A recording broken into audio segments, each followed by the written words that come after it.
तो बच्चों आज हम स्टार्ट करने जा रहे हैं क्लास 11th का अध्याय 7 साम्य अवस्था। तो बच्चों पहले साम्य अवस्था क्या है। साम्य अवस्था बच्चों वह अवस्था है जिसमें कोई उत्क्रमणीय अभिक्रिया जो होती है कि वह अवस्था जिसमें अभिक्रिया अग्र अभिक्रिया का वेग जो होता है पश्च अभिक्रिया के बराबर होता है, तो हम कह सकते हैं कि वह साम्य अवस्था में है। तो इसको कैसे समझना है। सपोज कोई एक बंद पात्र है, क्या है, एक बंद पात्र है और इसमें पहले हमने क्या डाले, अभिकारक। इसमें प्रत्येक अभिक्रिया में प्रारंभ में पहले क्या होता है, जब कोई अभिक्रिया होती है तो उसमें पहले हम क्या डालते हैं, अभिकारक ही डालते हैं, है ना। अभिकारक जो हम डालते हैं और जैसे ही हम अभिक्रिया कराते हैं इन अभिकारकों में क्या होते हैं, इसमें पहले क्या होते हैं, अभिकारक होते हैं, ठीक। और जब हम इन अभिकारकों में आपस में 2 होंगे या 3 होंगे, है ना, 2-3 जब भी कोई अभिकारक होंगे या इनमें अभिक्रिया कराते हैं, जैसे जैसे अभिक्रिया आगे को बढ़ती है तो इन अभिकारकों का जो सांद्रण होता है वो घटता है। जो उत्पाद यानी कि जो अभिकारकों से नया पदार्थ बनता है उनका सांद्रण क्या होता है, बढ़ता है। और कुछ समय बाद एक ऐसी अवस्था आती है कि जिस पर अभिकारकों तथा उत्पादों का सांद्रण क्या होता है, परिवर्तित हो जाता है। और निकाय यानी कि जो हमारा जो सिस्टम है पूरा, ये जो हमारा पूरा सिस्टम है जिस पर अभिकारकों और उत्पादों का सांद्रण समय के साथ परिवर्तित हो जाता है, यानी कि जो अभिकारक हैं वो किस में चेंज हो जा रहे हैं, हमारे उत्पाद में चेंज हो जाते हैं। और यह अवस्था जिस पर अग्र अभिक्रिया का वेग पश्च अभिक्रिया के बराबर हो जाता है, यानी कि जो हमारे अभिकारक हैं, हमारे जो अभिकारक हैं इनमें अभिक्रिया हुई, ये जो हमारा साइन होता है बच्चों, ये हमारा अग्र अभिक्रिया की ओर को और ये हमारा पश्च अभिक्रिया की ओर को, ठीक। जब इसमें रिएक्शन हुई तो अभिकारक का सांद्रण घटा और उत्पादों का सांद्रण बढ़ता गया। और एक ऐसी अवस्था आती है जब अभिकारक क्या होते हैं, हमारे उत्पाद में परिवर्तित हो जाते हैं, ठीक। और अभिकारक ये अग्र और ये पश्च, तो ये कौन सा निशान है, हमारा उत्क्रमणीय का निशान, जिसमें हमारी अभिक्रिया अग्र दिशा और पश्च दोनों ही दिशा में होती है, ठीक। अवस्था जिस पर अग्र अभिक्रिया के वेग पश्च अभिक्रिया के बराबर हो जाता है, तो ऐसी अवस्था को हम कहते हैं साम्य अवस्था कहते हैं, ठीक। यानी कि किसी उत्क्रमणीय अभिक्रिया की वह अवस्था जिसमें अग्र अभिक्रिया और पश्च अभिक्रिया का वेग क्या होता है, बराबर हो जाता है, तो वह क्या कहलाता है, साम्य अवस्था कहलाती है, ठीक। साम्य अवस्था जो है हमारा साम्य अवस्था तक का प्राप्त होती है। अब देख लेते हैं, साम्य अवस्था तब प्राप्त होती है जब सभी अभिकारक तथा उत्पादों के सांद्रण समय के साथ परिवर्तित नहीं होते। ये क्या कह रहा है, तब प्राप्त होती है जब अभिकारकों का उत्पादों के सांद्रण समय के साथ परिवर्तित नहीं होते हैं। अग्र अभिक्रिया का वेग पश्च अभिक्रिया के वेग के बराबर हो जाता है तथा वह दर जिस पर उत्पादों का अभिकारकों से निर्माण होता है और उत्पादों से अभिकारकों के निर्माण की दर के बराबर हो जाती है, ठीक। नेक्स्ट, रासायनिक साम्यावस्था केवल उत्क्रमणीय अभिक्रियाओं से प्राप्त होती है तथा इसे इस निशान से चिन्ह जो कि उत्क्रमणीय परिवर्तन का चिन्ह होता है से प्रदर्शित होती है, ठीक है बच्चों। तो ये आपका है साम्य अवस्था के बारे में, ठीक। अब आता है जो हमारी अभिक्रियाएं होती हैं बच्चों, ये हमारी 2 प्रकार की होती हैं।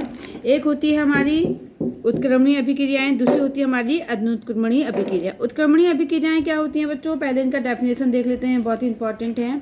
उत्क्रमणीय अभिक्रियाएं वो होती हैं जो दोनों दिशाओं में होती हैं, अग्र और पश्च दोनों दिशाओं में होती हैं और उत्क्रमणीय अभिक्रियाएं कहलाती हैं, ठीक है। और जो अनुत्क्रमणीय अभिक्रियाएं होती हैं ये केवल एक ही दिशा में होती है, इसको एक तीर के निशान द्वारा प्रदर्शित किया जाता है, ठीक। जैसे कि इसको हम समझ लेते हैं, अभिक्रियाएं जो होती है हमारी कितने प्रकार की होती है,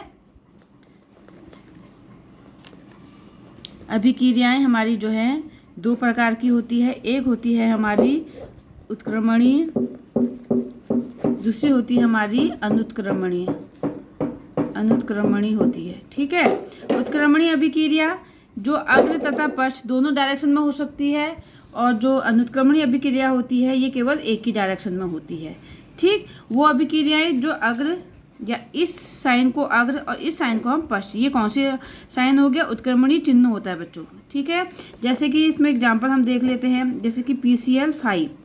ठीक, इसमें कौन सा, ये किसका एग्जाम्पल है, हमारा PCl3 बनेगा और इसमें Cl2 बनेगा।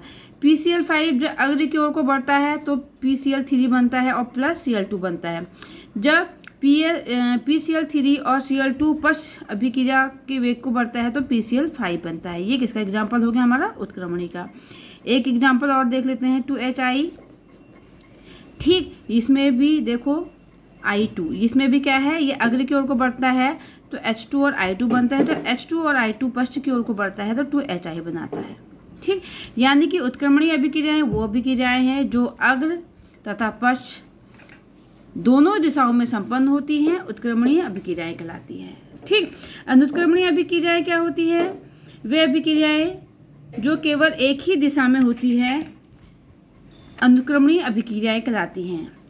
तथा इन अभिक्रियाओं में अभिकारक जो होता है, अभिकारक क्या होते हैं, ये अभिकारक जो आपस में रिएक्शन करते हैं, ये अभिकारक है ना, पूर्ण रूप से उत्पादों में परिवर्तित हो जाता है।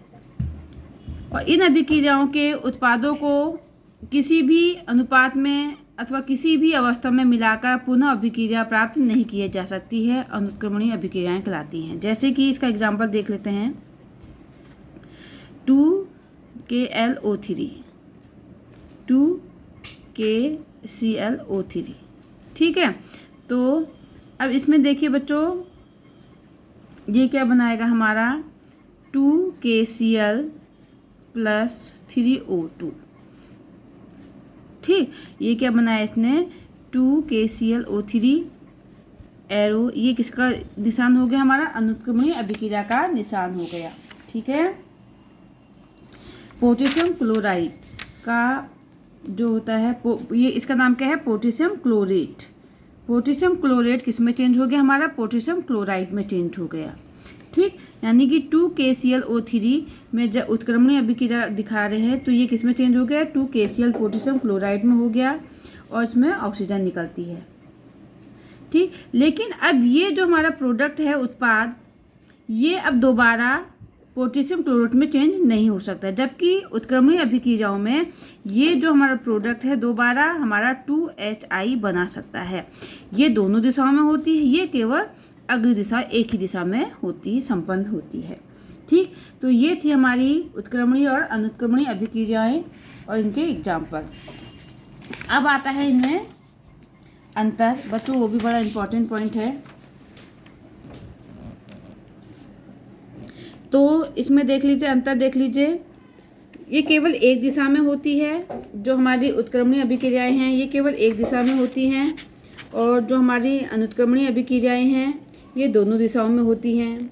ठीक, और अनुत्क्रमणीय अभिक्रियाएं, इन अभिक्रियाओं में अभिकारक पूर्णतः उत्पादों में परिवर्तित हो जाता है, और उत्क्रमणीय में इन अभिक्रियाओं में सामान्य परिस्थितियों में अभिकारकों का पूर्णतः उत्पादों में परिवर्तन संभव नहीं है। अनुत्क्रमणीय में अभिक्रियाएं साम्यावस्था को प्राप्त नहीं होती, उत्क्रमणीय में अभिक्रिया में साम्यावस्था प्राप्त होती है। इसे तीर अभिकारक उत्पादों के मध्य दिशा के द्वारा प्रकट किया जाता है, इसमें उत्क्रमणीय चिन्ह के द्वारा प्रदर्शित किया जाता है। ठीक है, तो ये थे हमारे उत्क्रमणीय तथा अनुत्क्रमणीय अभिक्रियाओं के एग्जाम्पल थे। बाकी आपका नेक्स्ट वीडियो में करवाते हैं बच्चों।